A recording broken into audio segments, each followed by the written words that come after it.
$1.2 million বার্ষিক বেতন অর্থাৎ ৩০ কোটি টাকা পাচ্ছেন শুধু এই লাইটহাউসটি পাহারা দেওয়ার জন্য। আপনার কি সাহস আছে এই কাজটি করার? আপনার দিকে নজর রাখার মতো কোনো বস থাকবে না এখানে। যখন মন চাইবে আরামে ঘুমাতে পারেন। ঘুম থেকে উঠুন, দৃশ্য উপভোগ করুন, মাছ ধরুন। আপনার কাজ হবে শুধু এটা নিশ্চিত করা যে লাইটহাউসের ওপরের আলোটি যেন ঠিকঠাক কাজ করে। ব্যাস, এটুকুই কাজ। ৩০ কোটি টাকা পাবেন শুধু একটা লাইট জ্বলছে কিনা তা দেখার জন্য। কিন্তু দুর্ভাগ্যবশত ভালো খবর এখানেই শেষ। আর খারাপ খবর হল এটি বিশ্বের সবচেয়ে বিপজ্জনক কাজ, জুমান লাইটহাউস পাহারা দেওয়া, কারণ এটি সমুদ্রের ঠিক মাঝখানে অবস্থিত। চাকরির জন্য সিভি পাঠানোর আগে এটাও শুনে রাখুন যে এখানে আপনার সাথে কথা বলার মতো কোনো মানুষ থাকবে না। চারদিকে শুধুই একাকিত্ব। আর সবচেয়ে ভয়ঙ্কর ব্যাপার হলো এই এলাকায় খুব জঘন্য সব ঝড় হয়, আর সেই তুফানি ঢেউগুলো টাওয়ারের কয়েক মিটার উপর পর্যন্ত আছড়ে পড়ে। এই চাকরিতে প্রাণ যাওয়ার ঝুঁকিও থাকতে পারে। এই ছবিটি লিক হয়েছিল রেস্কিউ অপারেশনের সময়। এখানে পরিষ্কার দেখা যাচ্ছে যে লাইটহাউসের রক্ষক কিভাবে তুফানে আটকা পড়েছেন। যদি এই উত্তাল ঢেউগুলো লাইটহাউসকে পুরোপুরি ঢেকে ফেলত তবে তার প্রাণ সংশয় হতে পারত। এসব জানার পরও কি আপনার সাহস আছে এই চাকরির জন্য আবেদন করার? যাই হোক, এই অদ্ভুত চাকরি দেখে আপনার মনেও নিশ্চয়ই প্রশ্ন জাগছে যে এই লাইটহাউসটি বানানোই বা হয়েছে কেন, আর লাইটহাউসের আলো কেন সবসময় জ্বলতে থাকা জরুরি। এই বিষয়টি বোঝার জন্য আমাদের লাইটহাউসের শুরুর দিকে তাকাতে হবে। এটা প্রাচীনকালের কথা, যখন ভ্রমণের জন্য কোনো রাস্তা বা গাড়ি ছিল না, তাই দীর্ঘ ভ্রমণের সেরা উপায় ছিল জলপথ। ক্যাপ্টেন মার্সিয়াস নামে এক ব্যক্তি ছিলেন যিনি একজন দুর্দান্ত নাবিক ছিলেন। তার সাথে একটি দুর্ঘটনা ঘটতে চলেছিল। আগের দিনে জাহাজগুলো কাঠের তৈরি হতো। একদিন রাতে ক্যাপ্টেন খুব অন্ধকার একটা জায়গা দিয়ে যাচ্ছিলেন। পানির নিচে বড় বড় পাথর ছিল, যার সাথে তার জাহাজ ধাক্কা খায়, জাহাজে ফুটো হয়ে যায় এবং সেটি উল্টে যায়, ফলে তাদের অনেক ক্ষতি হয়। এই ঘটনার পর ক্যাপ্টেন মার্সিয়াস ভাবলেন এই সমস্যার কোনো না কোনো সমাধান অবশ্যই থাকা দরকার। তাছাড়া প্রশান্ত মহাসাগর যে কতটা বিশাল তা কল্পনাও করা কঠিন। 7টি মহাদেশকে এক করলেও প্রশান্ত মহাসাগর তার চেয়ে বড় হবে। এটাকে বাদ দিন, যদি আমরা 5টি চাঁদও এই এলাকায় রেখে দিই তবুও প্রশান্ত মহাসাগর তার চেয়ে বড় হবে। বুঝতেই পারছেন এটা কত বড় মহাসাগর। আগের দিনে নাবিকরা যখন খোলা সমুদ্রে ভ্রমণ করতেন তারা জানতেন না যে পরের স্থলভাগ কতটা দূরে বা রাস্তা কোন দিকে। ন্যাভিগেশন বা দিক নির্ণয় ছিল সেই যুগে সবচেয়ে বড় সমস্যা। তখন জিপিএস বা কোনো উন্নত সিস্টেম ছিল না যা নাবিকদের পথ দেখাবে। জিপিএস আবিষ্কার হয়েছিল 1973 সালে এবং সাধারণ মানুষের জন্য উন্মুক্ত হয় 1978 সালে। কখনো কখনো গুগল ম্যাপ দেখেও আমরা ভুল মোড় নিয়ে ফেলি।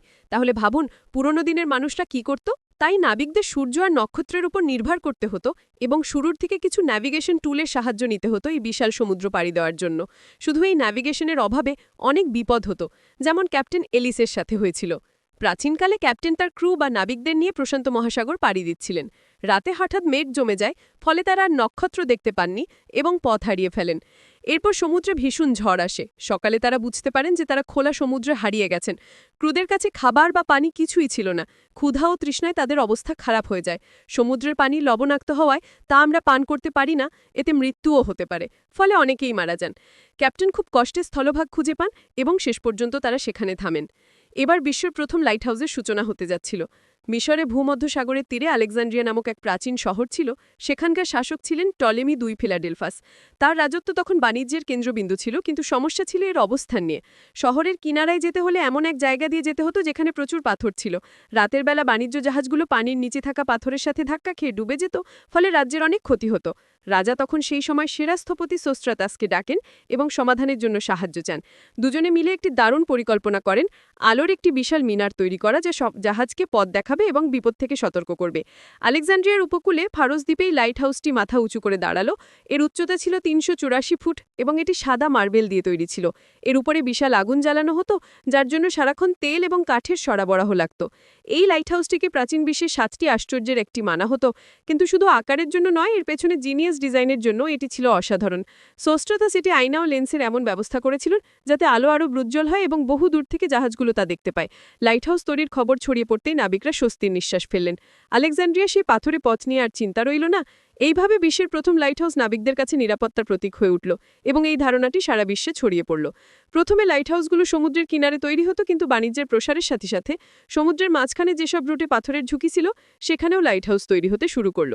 শুরুতে আগুন, পরে মোমবাতি, গ্যাস ল্যাম্প এবং তেলের ল্যাম্প এলো, কিন্তু আলোর তীব্রতা বাড়ানোর জন্য দরকার ছিল বিশেষ প্রযুক্তি। লাইটহাউসের আলো বহুদূর পর্যন্ত কিভাবে পৌঁছাবে? এর উত্তর হলো লেন্স। 1800 বছরের দিকে ফরাসি পদার্থবিদ ফ্রেনেল এর একটি সমাধান বের করেন। তিনি লেন্সকে পাতলা করলেন এবং এমন ডিজাইন তৈরি করলেন যাতে সমস্ত আলো একটা বিন্দুতে ফোকাস করে। এর ফলে আলো বহুদূর পর্যন্ত একটি নির্দিষ্ট দিকে পাঠানো সম্ভব হলো। আজও বেশিরভাগ লাইটহাউসে ফ্রেনেল লেন্সই ব্যবহার করা হয়। এই উদ্ভাবন লাইটহাউস ব্যবস্থায় বিপ্লব ঘটিয়েছিল এবং জাহাজ বহুদূর থেকে বিপদের সংকেত পেয়ে যেত। তো ভিডিওর শুরুতে যে চাকরির কথা বলেছিলাম, জুমান লাইটহাউসে থাকার জন্য ৩০ কোটি টাকা, সব জানার পর এখনও কি আপনারা সেই চাকরি করতে আগ্রহী? কমেন্টে জানাবেন। এই লাইটহাউস তো প্রাচীন রাজাদের একটি ভালো উদ্যোগ ছিল, কিন্তু সব প্রাচীন রাজাই ভালো ছিলেন না। কেউ কেউ ছোটখাটো অপরাধের জন্য এমন সব শাস্তি দিতেন যা শুনলে আপনার গায়ের লোম দাঁড়িয়ে যাবে।